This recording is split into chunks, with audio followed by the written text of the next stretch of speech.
दोस्तों स्वागत है आप सभी का बिहार समाचार में। दोस्तों चलिए बिहार के तमाम 15 बड़ी खबरों के बारे में इस वीडियो में जानते हैं।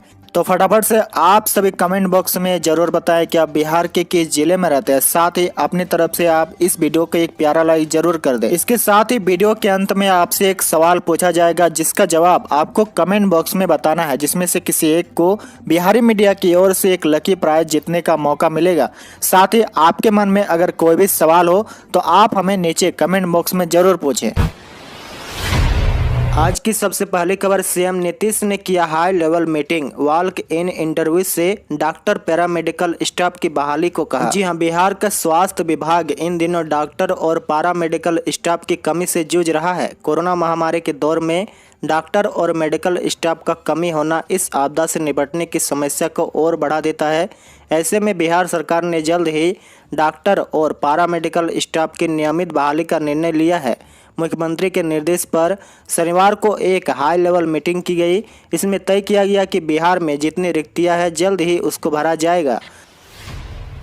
बिहार के पंचायतों में जल्द ही काम करने लगेंगे ऑटोमेटिक मौसम केंद्र, किसानों को मिलेगी सटीक जानकारी। जी हां, राज्य में मौसम की स्थिति पर निरंतर नजर रखने और इससे प्राप्त जानकारी का फायदा किसानों को मुहैया कराने के लिए ऑटोमेटिक मौसम केंद्र की स्थापना की जा रही है। इसके तहत अब सभी 8,366 पंचायत ऑटोमेटिक मौसम केंद्र को स्थापित करने की प्रक्रिया तेजी से शुरू की गई है। आने वाले 6 महीनों में राज्य के सभी पंचायतों में ऐसे केंद्रों को स्थापित करने का काम पूरा कर लिया जाएगा। योजना एवं विकास विभाग के स्तर से इसकी समुचित मॉनिटरिंग की जा रही है। इसके लिए केंद्र सरकार पहले ही 14 करोड़ जारी कर चुका है, जबकि राज्य सरकार ने भी 144 करोड़ जारी कर दिया है। चालू वित्तीय वर्ष में इस योजना को पूरा कर लेना है। आपको बता दें कि राज्य के सभी पंचायतों में मौसम केंद्रों की स्थापना होने से राज्य के सभी हिस्से के मौसम के बारे में सटीक जानकारी मिल सकेगी। बड़ी खबर, बिहार लौटे निबंधित प्रवासियों के मोबाइल पर सरकार भेजेगी रोजगार के मैसेज। कोरोना के दूसरे लहर ने देश के कई राज्यों में अपने पांव पसार लिए हैं। दूसरे राज्यों में 2 पैसे कमाने के लिए गए बिहार के श्रमिक अब फिर दोबारा अपने घर वापस लौटने लगे हैं। सूबे के मुखिया नीतीश कुमार ने भी उनसे अपील की है कि जिन्हें वापस आना है वो जल्द वापस आ जाए। महाराष्ट्र, दिल्ली व अन्य राज्यों में कोरोना के बढ़ते प्रकोप के कारण जो श्रमिक बिहार वापस लौट रहे हैं, राज्य सरकार उनके लिए अब रोजगार का उपाय भी कर रही है। श्रम संसाधन विभाग ने कोविड पोर्टल पर प्रवासियों का रजिस्ट्रेशन शुरू कर दिया है। बिहार में प्रवासियों को रोजगार मुहैया हो, इसके लिए श्रम संसाधन विभाग की योजनाओं के साथ ही अन्य विभाग में उपलब्ध रोजगार के अवसर की जानकारी सभी निबंधित श्रमिकों को अब उनके मोबाइल पर मैसेज के जरिए भेजा जाएगा। बड़ी खबर, बिहार में अगले 48 घंटे तक बढ़ेगा तापमान। जी हां, राज्य में अगले 48 घंटे तक उच्चतम तापमान बढ़ सकता है। हालांकि लू की स्थिति बनने के आसार नहीं है। पूर्वानुमान के मुताबिक 27 एक बार पूर्वैया हवा चल सकती है, जिससे तापमान में गिरावट दर्ज होगी। दरअसल 27 अप्रैल से बिहार और हिमालय के तटवर्ती क्षेत्रों के पश्चिमी विक्षोभ के चलने के आसार है। मौसम विज्ञान केंद्र पटना के मुताबिक अगले 24 घंटे में राज्य के पूर्वी भाग में आंधी पानी का असर दिखेगा। बिहार में कोरोना कहर के बीच चमकी की एंट्री, मुजफ्फरपुर में चमकी बुखार से एक बच्चे की मौत। जी हां, बिहार में कोरोना का प्रकोप लगातार जारी है। कोरोना के साथ साथ चमकी बुखार के भी सामने आने लगे हैं। मुजफ्फरपुर में 5 बच्चों में चमकी बुखार की पुष्टि की गई है। चमकी में से एक बच्चे की मौत की भी सामने आ रही है। इन बच्चों को पीकू वार्ड में इलाज के लिए भर्ती कराए जाने के बाद मामला सामने आया है। बिहार में कोविड के साथ साथ चमकी बुखार के मामले भी सामने आने लगे हैं। मुजफ्फरपुर में बच्चे चमकी बुखार की चपेट में आ रहे हैं। तेजस्वी यादव का बड़ा फैसला, कोरोना महामारी से निपटने के लिए अपना वेतन भत्ता देने को तैयार है आरजेडी के विधायक। जी हां, बिहार में कोरोना महामारी से निपटने के लिए नेता प्रतिपक्ष तेजस्वी यादव ने बड़ा फैसला लिया है। तेजस्वी यादव ने कहा कि उनकी पार्टी के सभी विधायक अपना वेतन और भत्ता सरकार को देने के लिए तैयार है, बशर्ते उसका इस्तेमाल महामारी से पीड़ित के लिए किया जाए। पार्टी के प्रदेश अध्यक्ष जगदानंद सिंह ने कल आधिकारिक बयान जारी करते हुए कहा कि महामारी से निपटने के लिए विपक्ष के तौर पर आरजेडी अपनी भूमिका निभाने को तैयार है। दूसरी तरफ नीतीश सरकार पर पप्पू यादव का हमला, बोले किलर डिपार्टमेंट की तरह काम कर रहा है स्वास्थ्य विभाग। बिहार में कोरोना महामारी के बीच लोगों के लिए मददगार बने जन अधिकार पार्टी के राष्ट्रीय अध्यक्ष राजेश रंजन उर्फ पप्पू यादव ने नीतीश सरकार पर हमला बोला है। शनिवार को पप्पू यादव ने स्वास्थ्य विभाग को किलर डिपार्टमेंट तक बता दिया। उन्होंने कहा कि अब स्वास्थ्य विभाग किलर विभाग की तरह काम कर रहा है। शनिवार को राजधानी पटना स्थित पार्टी कार्यालय में प्रेस कॉन्फ्रेंस करके जन अधिकार पार्टी के राष्ट्रीय अध्यक्ष राजेश रंजन उर्फ पप्पू यादव ने नीतीश सरकार पर जमकर निशाना साधा है।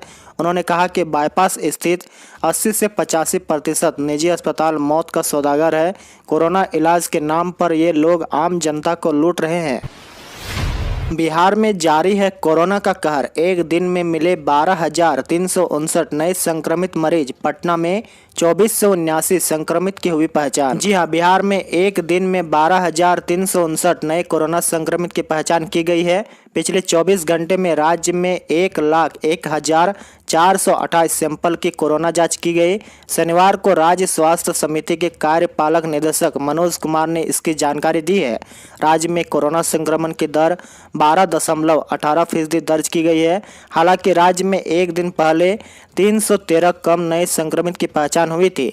शुक्रवार को राज्य में 12,672 नए संक्रमित की पहचान की गई थी। वहीं आपको बता दें कि पटना सहित 6 जिलों में 500 से अधिक नए कोरोना संक्रमित की पहचान की गई है। पटना में सर्वाधिक 2479 नए संक्रमित मिले हैं। भागलपुर में 695, औरंगाबाद में 676, गया में 745, सारण में 520 और बेगूसराय में 509 नए संक्रमित की पहचान की गई है। कोरोना के बढ़ते कहर के बीच सीएम नीतीश ने किया इमोशनल ट्वीट। कहा, फ्रंट लाइन वर्कर को दे उचित सम्मान। जी हां, मुख्यमंत्री नीतीश कुमार ने फ्रंट लाइन कर्मियों को लेकर ट्वीट किया है। उन्होंने लोगों से उन्हें सम्मान देने को कहा है। सीएम ने ट्वीट करके कहा, कोरोना से उत्पन्न विकट समय में स्वास्थ्यकर्मी जिस प्रतिबद्धता के साथ सेवा देकर लोगों की जान बचा रहे हैं, उसके लिए वे अभिवादन के पात्र हैं। यह जरूरी है कि हम सब विपरीत परिस्थितियों में धैर्य बनाए रखें और डॉक्टर व स्वास्थ्य कर्मियों को वह सम्मान प्रदान करें जिसके वे हकदार हैं। बिहार के इंजीनियरिंग कॉलेज में इस बार भी देरी से शुरू होगा दाखिला। जी हां, बिहार के सरकारी इंजीनियरिंग कॉलेज में सत्र 2021-22 में भी नामांकन प्रक्रिया विलंब से शुरू होगा। सत्र 2020-21 में भी नामांकन प्रक्रिया काफी लेट से शुरू हुआ था। कोविड-19 के कारण इस बार भी सत्र लेट से शुरू होने की संभावना बढ़ गई है। आपको बता दें कि जेईई मेन अप्रैल की परीक्षा 27 से 30 अप्रैल तक होनी थी, लेकिन कोरोना के बढ़ते प्रकोप के कारण परीक्षा स्थगित करनी पड़ी है। बड़ी खबर, बिहार बोर्ड इंटर 1000 से ज्यादा छात्रों को मिलेगा बड़ा तोहफा। बिहार बोर्ड इंटरमीडिएट पास 12,133 विद्यार्थियों को अब उच्च शिक्षा में ट्यूशन फीस में छूट मिलेगी। बिहार बोर्ड द्वारा इंटर रिजल्ट के 1% छात्रों को इंस्पायर के लिए चुना गया है। जिन विद्यार्थियों को चुना गया है वो आगे स्नातक में नामांकन लेंगे तो उन्हें ट्यूशन फीस में छूट मिलेगी। बिहार बोर्ड ने चयनित छात्र और छात्राओं की सूची को बोर्ड की वेबसाइट पर डाल दिया है। इसमें छात्र और छात्रा के नाम के साथ उनके अभिभावक का नाम, रोल नंबर, रोल कोड और कुल अंक भी डाला गया है। इससे छात्र अपना नाम देख सकते हैं। 2 महीने फ्री में अनाज देगी मोदी सरकार। 5 किलो चावल और 5 किलो गेहूं बिना पैसे के बांटा जाएगा। कोरोना महामारी के बीच मोदी सरकार ने एक बड़ा ऐलान किया है। केंद्र सरकार ने पिछले साल की तरह इस बार भी प्रधानमंत्री गरीब कल्याण अन्न योजना के तहत जरूरतमंद परिवारों को फ्री में अनाज देने का निर्णय लिया है। अगले महीने मई और जून तक गरीबों को 5 किलो मुफ्त में अनाज दिया जाएगा। प्रधानमंत्री गरीब कल्याण अन्न योजना के तहत मिलने वाला यह अनाज कोरोना संकट के दौर में उन्हें भुखमरी से बचाने में मदद कर सकता है। देश भर में तकरीबन करीब 80 करोड़ लोगों को बिना पैसे के अनाज दिए जाएंगे। राज्य में बस, ऑटो सहित पब्लिक ट्रांसपोर्ट में पान तंबाकू खाना पड़ेगा महंगा, देना होगा जुर्माना। बिहार में कोरोना वायरस की बढ़ती रफ्तार को देखते हुए सरकार ने एहतियातन कदम उठाए हैं। इसी क्रम में परिवहन विभाग ने ऑटो, बस और ई रिक्शा में यात्रा करने वाले लोगों के पान, तंबाकू, खैनी और गुटखा खाने पर प्रतिबंध लगा दिया है। विभाग का कहना है कि नियम न मानने वाले लोगों को भारी जुर्माना देना पड़ेगा।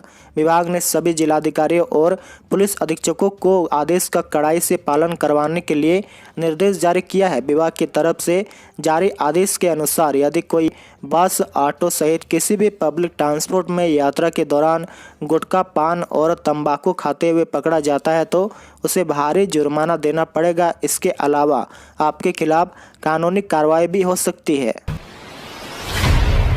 में 18 से 44 साल के लोगों को लगाई जाएगी कोविशील्ड वैक्सीन, सरकार ने दिया पहला ऑर्डर। केंद्र सरकार ने कोरोना वायरस के खिलाफ लड़ाई में बड़ा फैसला लेते हुए पूरे देश में 1 मई से 18 से 44 साल तक के लोगों का टीकाकरण शुरू करने की घोषणा की है। बिहार सरकार ने टीकाकरण कार्यक्रम को लेकर तैयारी शुरू कर दी है। बिहार सरकार ने फैसला लिया है कि टीकाकरण कार्यक्रम के तीसरे चरण में 18 से 44 साल तक के लोगों को कोविशील्ड वैक्सीन लगाई जाएगी। इसकी जानकारी स्वास्थ्य विभाग के प्रधान सचिव प्रत्यय अमृत ने दी है। उन्होंने बताया कि सरकार ने सीरम इंस्टीट्यूट ऑफ इंडिया को अपना पहला ऑर्डर दे दिया है। प्रत्यय अमृत ने कहा कि बिहार में 18 से 44 साल तक के लोगों का वैक्सीनेशन करना बड़ी चुनौती है। आज के लिए आपका सवाल बताएं कि बिहार में कुल कितने प्रमंडल है। इसका जवाब आप हमें नीचे कमेंट बॉक्स में जरूर बताएं।